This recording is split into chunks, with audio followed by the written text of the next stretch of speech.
अस्सलाम वालेकुम नाज़रीन, Urdu Point Cricket Mela presented by General Tech and Superfix Auto Centre. Pakistan को यहां प्रेमदासा इंटरनेशनल क्रिकेट स्टेडियम में T20 मैच में एक दफा फिर 61 रन की बदतरीन शिकस्त। अभी तो हम सितंबर 2025 के वो 3 इतवार नहीं भूले थे कि एक और इतवार हमारे गले पड़ गया, और ये शिकस्त तो उस शिकस्त से भी बदतरीन शिकस्त थी। यहाँ पे चाचा पाकिस्तानी भी मेरे साथ मौजूद हैं और सीनियर स्पोर्ट्स जर्नलिस्ट सरदार औरंगजेब यूनुस भी मौजूद हैं।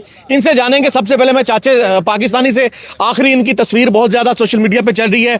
इनका जो फेस है, इनके जो आंसू हैं, वो हर पाकिस्तानी के जज्बात की नुमाइंदगी करती हुई वो तस्वीर है। चाचा यकीनी तौर पर मायूस हैं हम सब की तरफ। यकीन करो इजाज़त में होता था, बड़ा दुख लगा हमें। हम पिछले 8-10 दिन से हम ये गिनती के 5-7 बंदे हैं पाकिस्तान के, जो जर्नलिस्ट या साफ़ी या सोशल मीडिया एक्टिविटीज से लोग हैं या पाकिस्तान के क्रिकेट के फ़ैन हैं, जो हमने अपनी इस टीम का इतना हाइप हमने क्रिएट की हुई थी, क्योंकि हमें लग रहा था कि शायद यार मौजा हो जाए, क्योंकि पाकिस्तान है ना, मुस्लिम है, हम मौजे के ऊपर बड़ा यकीन रखते हैं। इसी मौजे के ने आज यकीन करो, आज कसम खुदा की दिल बिल्कुल टूट गया है। आज पहली दफ़ा मेरा दिल कह रहा है कि मैं कहूँ, मैं लोगों से माफ़ी मांगता हूँ, मैंने क्यों बाबर को सपोर्ट किया। बाबर, जहाँ बाबर की ज़रूरत होती है, मुल्क को ज़रूरत होती है, हमें ज़रूरत नहीं थी, टीम को नहीं, मुल्क को ज़रूरत थी, वहाँ बाबर नहीं खेलता। शादाब खान का कि वो अजाब खान है हमारे ऊपर, जब मर्जी हम उसको मसलत कर देते। यानी कि हमारे बच्चे छोटे से बड़े हो गए, शादाब बड़ा नहीं हो रहा ना, वो टीम में उसके लिए जगह काम हो रही है। शहनशाह अफरीदी, हमें अल्लाह ने वो अजीम तोहफा दिया हुआ है, उसके अंदर तकब्बर इतना ज़्यादा है। अभी लास्ट बार उस्मान खान जिसने आज स्कोर किया, उस्मान खान ने उसको इसने रन आउट करवाया, तो वो उस ज़्यादा जिस बंदे को आप 0 पे रन आउट करवाओगे, उस बंदे का कैरियर आप दाव पे लगा रहे हो। पिछले मैच में भी वो 0 पे रन आउट हुआ, तो उसने उसको उसकी तरफ देखा, तो शहनशाह अफरीदी गुस्से से उसकी तरफ देख रहा था, इतने तकब्बर। और मैं आपको बताऊँ, उसके अलावा राना फ़हीम अशरफ, किस की बात करें हम, कौन सा प्लेयर ऐसा जो डोमेस्टिक के अंदर इतने लंबे लंबे चौके छक्के सेंचुरियाँ जो 50 मार किया है। कभी हमारे ऊपर मसलत होते हैं पाकिस्तान सुपर लीग से, कभी हम टैलेंट लेते हैं, कभी हम जैज रेजिंग्स्टा से टैलेंट लेते हैं। डोमेस्टिक का जहाँ स्ट्रक्चर नहीं होगा, अगले बंदे डोमेस्टिक से बंदे उठाते हैं और बंदे पूरा परफॉर्म करके आते हैं, और वो बंदे यहाँ परफॉर्मेंस भी देते हैं। बिल्कुल सही कह रहे हैं सरदार औरंगजेब यूनुस। 2025 चैंपियंस ट्रॉफी होती है, जब पाकिस्तान पहले राउंड से बाहर होती है तो हम तनकीद करते हैं सिलेक्शन पर कि टीम सिलेक्शन सही नहीं हुई, इसकी जगह नहीं बनती थी, उसकी जगह नहीं बनती थी। फिर 2025 के एशिया कप में हमें जब 3-0 से शिकस्त हुई, हम 3 दफ़ा भारत के हाथों शिकस्त का सामना करना पड़ा, तब भी हमारे यही बातें थी। आज आपको क्या लगता है? हालांकि एशिया कप के फाइनल में मुझे और आपको लगना शुरू हो गया था कि अब पाकिस्तान और इंडिया के मैचेस क्लोज होना शुरू हो गए हैं, अब हम बराबरी की क्रिकेट खेलना शुरू कर दी है हमने, हम आखिरी ओवर आखिरी गेंद तक मैच लेके जाने की पोजीशन में आ गए हैं। लेकिन आज ये पोजीशन है कि हम 61 रन से हमें ऐसी शिकस्त हुई जिसका हमने सोचा भी नहीं था। आखिर वजह क्या बनी? जैसा कुछ नहीं बदला। आपने 2023-24 का जिक्र 24 का जिक्र किया, 2023 का किया, 2025 में हम पहले राउंड से बाहर हुए, और 2026 के भी याद रखिए कि हम पहले राउंड से ही बाहर थे। अगर वो मुआवजा ना होता 11 पे होना, आज हमारा बोरिया बिस्तरा गोल था, ये तो एक मुआवजा हो गया। लेकिन ये थिंक टैंक को सोचना चाहिए, सलमान अली आगा को सोचना चाहिए, बाबर आजम को सोचना चाहिए, शहनशाह अफरीदी को सोचना चाहिए कि वो किस तरह की क्रिकेट खेल रहे हैं, लोग कहां पहुंच गए, दुनिया कहां पहुंच गई, और हम वही अब T20 के अंदर 100 से आ रहे हैं। 8 बॉलर खिला दिए माइक हसन ने, कप्तान सलमान अली आगा ने, जब इनको पता है कि हमारी बैटिंग चलने वाली नहीं है, हमारी बैटिंग कमजोर है। तो आप 9 नंबर पे राना फ़हीम अशरफ पे रिलाई कर रहे हैं, फखर जमान को बाहर बिठा के। यानी अगर आप उसे बॉलिंग उसको बॉलिंग नहीं दे रहे, तो फिर एज ए बैटर आप फखर जमान को खिलाएं, ख्वाजा नाफे को खिलाएं, मोहम्मद नवाज को ड्रॉप करें। 6 आपने स्पिनर खिला दिए, 7वां शहीनशाह अफरीदी, 8वां जो है वो राना फ़हीम अशरफ। तो ये किस तरह की क्रिकेट खेला? फिर किसने आपको ये मशवरा दिया था कि इस विकेट के ऊपर आप टॉस जीत के पहले इंडिया जैसी मजबूत बैटिंग लाइनअप को आप बैटिंग की दावत दें? आप तो इस पे तुक्का लगाते, क्योंकि खेल के आप हार नहीं सकते, आप तुक्का लगाते, टॉस जीत के खेल लेते, हो सकता है 160-70 रन बना देते, चलो मैच तो देखने को मिलता। ये जो लोग पिंडी, इस्लामाबाद, कराची इतने महंगे टिकट खर्च करके आए हैं, वो मायूस तो नहीं होते लोग? अमेरिका से यही एक वाहिद तो स्पोर्ट रह गया पाकिस्तान के पास जिससे लोग मोहब्बत करते हैं, जिसको लोग देखने आते हैं। आप मुझे खुद बताएं 2022-23 से और आज की फैन फॉलोइंग में पाकिस्तान में कितना फर्क है? एशिया कप 2023 में जब हम यहाँ पे मौजूद थे और आज यहाँ पे मौजूद थे, आपको अंदाजा हो जाना चाहिए कि सोशल मीडिया के ऊपर इस टीम की कितनी वर्थ रह गई है, इस लोग को कितना फॉलो करते हैं, इनकी फैन फॉलोइंग कितनी रह गई है। आज की परफॉर्मेंस के बाद तो इन्हें देखेगा कौन? हमें इनके पीछे जाकर इनको कवर करने को दिल नहीं करता।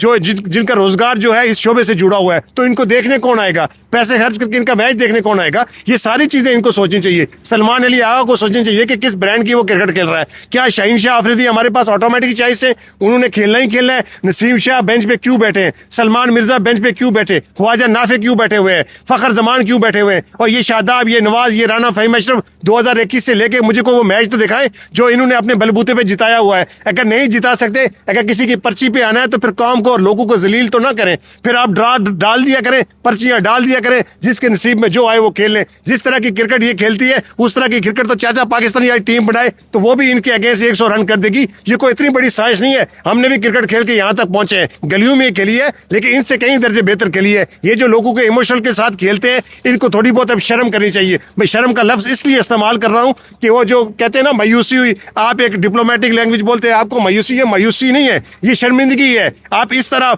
पिछले आप 1 साल के अंदर देखें तो आप 10 दफा हार चुके हैं, चाहे वो खवातीन हो, चाहे अंडर 19 हो, और चाहे ये इंडिया के खिलाफ इसी 3 महीने के अंदर चौथी दफा हम हारे हैं। तो हम कब सीखेंगे, कब सोचेंगे? हम लोगों से झूठ बोल बोल के कि पाकिस्तान ये करने वाला है, आगा जी ये करने वाले हैं, बाबर जी ये करने वाले हैं। सच तो ये है कि इस टीम के आगे जब जाते हैं तो इनकी टांगे ही नहीं खड़ी होती। इनकी टांगे, वो एक जरदारी और बिलावल जरदारी एक जुमला बोला करते थे, मुझे वो भी भूल गया है, काम पे टांग जाती है इनकी। तो ऐसी टीम के साथ, ऐसे लोगों के साथ, एक ही तो क्रिकेट हमारे पास बची थी जिसने सारी कौम को यकजां किया हुआ था। इनकी क्रिकेट देख के, ऐसी क्रिकेट देख के शायद इनके दिल टूटे होंगे, और मेरा तो अपना दिल नहीं कर रहा कि अगले मैच इनको कवर करने इनके पीछे आऊं।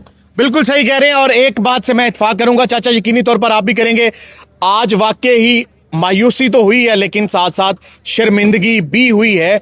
इस तरह की शिकस्त थे। आप जब मैच देखने आ रहे थे तो तब मैं आपके साथ बात कर रहा था, बहुत बड़ी बड़ी बातें, हम सब भी बड़ी बड़ी बातें कर रहे थे, लेकिन आप बहुत ज़्यादा बढ़ के मार रहे थे, बहुत बड़ी बड़ी बातें कर रहे थे, ख़ास तौर पर इस टीम के लिए, इस टीम को सपोर्ट करने।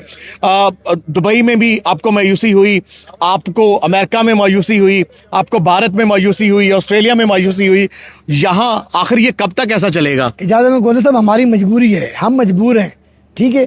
कोई एक छोटे होते कहानी पढ़ते थे कि मैं मजबूर थी और वो बेशर्म, सही है। हम मजबूर हैं। क्यों मजबूर है?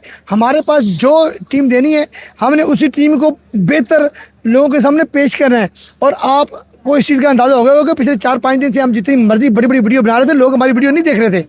लोग हमारी वीडियो, यानी कि एशिया कप के अंदर अगर हम एक वीडियो पोस्ट करते थे तो उसको 2 मिलियन लोग देखते थे, अभी 2 लाख लोग नहीं देखते। उसकी पीछे वजह बदी क्या है?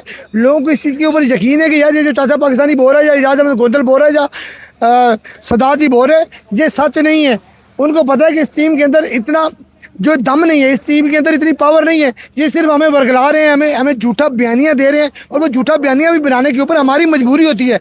वरना जिस तरह की जब हमारा बोर्ड या हमारा सिस्टम है, आप इस तरह के बयानियाँ ना बनाओ किसी प्लेयर के ऊपर। आप हकीकत के ऊपर मबनी बात करके देखो, दूसरे दिन आपको आपका एक्रीडेशन कैंसिल हो जाएगा, आपको जो स्टेडियम के अंदर दाखिल होने की इजाज़त नहीं मिलेगी। आप सच आईना दिखाओ तो फिर यही होता है।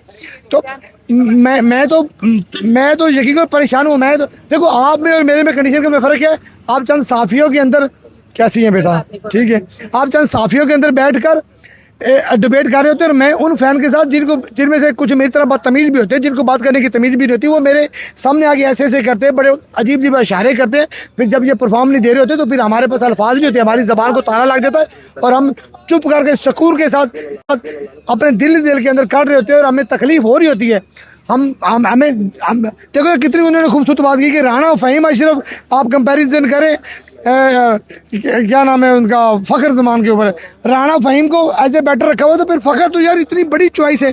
जिस टीम के अंदर ये शऊर ही नहीं है ना, जिस सिलेक्शन कमेटी के अंदर शऊर ही नहीं है। मैं हमेशा बोलता हूँ, ये जो मिक्की हमारा कोच है ना, ज़िंदगी में एक तो मैच बंदा खेला हुआ है, डब्लों में जितने मर्जी कर ले, प्रैक्टिकल जो है वो प्रैक्टिकल ही होता है। पाकिस्तानी कोच रखो, हमारे आधे से ज़्यादा लोगों को तो इंग्लिश ही नहीं आती, वो उसकी बात को क्या खाक समझेंगे कि वो समझाना क्या चाह रहा है, बात है क्या। ये सारा का सारा सिस्टम ही बिगड़ा हुआ है। और ये आप और मेरे आप फरमा रहे होंगे, मेरी बकवास के ऊपर भी ऊपर कोई फर्क नहीं पड़ा। ऐसे हज़ारों फ़ैन आए गए, और आज पाकिस्तान आपने देखा, श्रीलंका के अंदर हज़ार पाकिस्तानी फ़ैन नहीं थे, जो थोड़ी बहुत टी-शर्टें पहनी हुई थी वो श्रीलंकन फ़ैन थे, वो आपसे लव और इश्क करते थे, और इंडियन बसें भर भर के आ रही थी। ये फ़र्क है, जब ये परफॉर्मेंस नहीं देंगे तो लोग इस तरह इनसे मुतरफ़र होंगे। बिल्कुल सही कह रहे हैं, मायूसी और शर्मिंदगी में बहुत फ़र्क होता है। आज मायूसी भी हुई, शर्मिंदगी भी हुई, चाचा पाकिस्तानी हो या हम सब हो, हम सब के जो जज्बात हैं, चाचा पाकिस्तानी के जो जज्बात हैं, वो आज हर पाकिस्तानी के जज्बात हैं आज की पाकिस्तान की ये परफॉर्मेंस देखकर। मैं यहाँ से आपको अपडेट करता रहूंगा। अगली वीडियो तक के लिए इजाजत है, अपना बहुत ख्याल रखें, अल्लाह हाफिज।